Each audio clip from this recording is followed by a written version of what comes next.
Bonjour et bienvenue dans cette 9e vidéo dans laquelle on va parler de déploiement et d'analyse de votre application. Alors une fois que votre application Bubble est prête à être mise en ligne, vous allez certainement vouloir la mettre sur son propre nom de domaine. Alors pour cela, allez dans l'onglet Settings ici, puis dans l'onglet Domaine Email et vous pourrez entrer votre nom de domaine ici.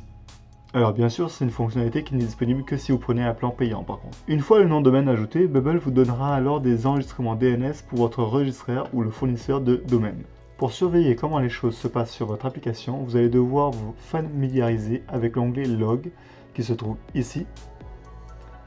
Et ici, vous allez pouvoir voir certaines informations importantes. Cette page des logs se compose de 3 onglets. L'onglet Capacity qui permet d'afficher les analyses du fonctionnement de votre application. Ensuite, il y a l'onglet Server Log qui permet d'afficher les workflows côté serveur.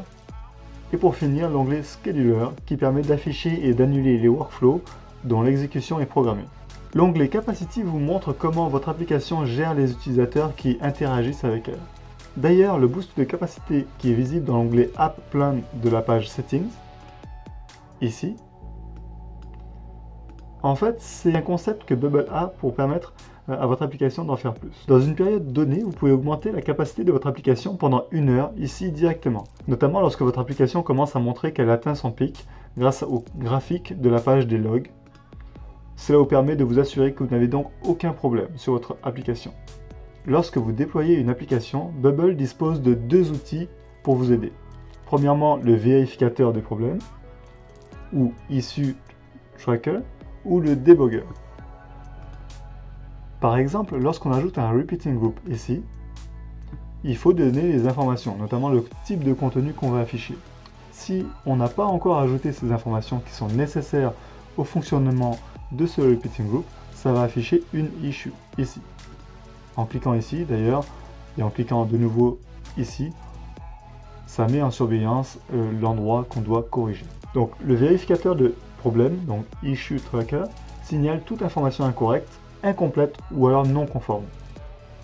Vous ne devez absolument pas avoir de problème qui est trouvé, sinon vous ne pourrez pas déployer votre application. Lors de la prévisualisation de votre application, vous avez peut-être remarqué le debugger qui se trouve en bas ici. Le debugger vous permet d'inspecter les éléments de la page et visualiser leurs propriétés qui ont été définies dans l'éditeur de propriétés par exemple. Lorsqu'on passe la souris sur le bouton, on voit qu'en bas à droite, on a sélectionné le bouton Get Started. Quand on va sur le texte, on est sur le texte Current V3. Ensuite, lorsqu'on met la souris ici, on est dans la page Index par exemple. Ainsi, nous pouvons également exécuter des workflows à différentes vitesses. Par exemple, si nous cliquons sur ce bouton, le workflow s'exécute normalement. Mais si nous le faisons passer en mode slow ici, donc plus lent, nous avons la possibilité de voir comment il évalue les données. Lorsqu'on clique ici par exemple, vous voyez que le workflow est lancé, qu'il est exécuté, mais de manière lente. Comme ça, vous pouvez vraiment voir ce qui s'est passé. La façon la plus utile de le faire, c'est d'activer la fonction Step by Step.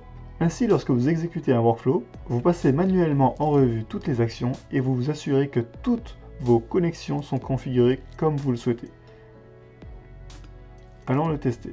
On va mettre Step by Step, on va cliquer sur le bouton Get Started,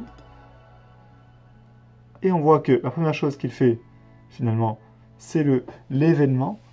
Le bouton Get Started est cliqué, on clique sur Run Next, et là on voit que ce que ça fait, c'est que ça va faire descendre notre affichage dans la page.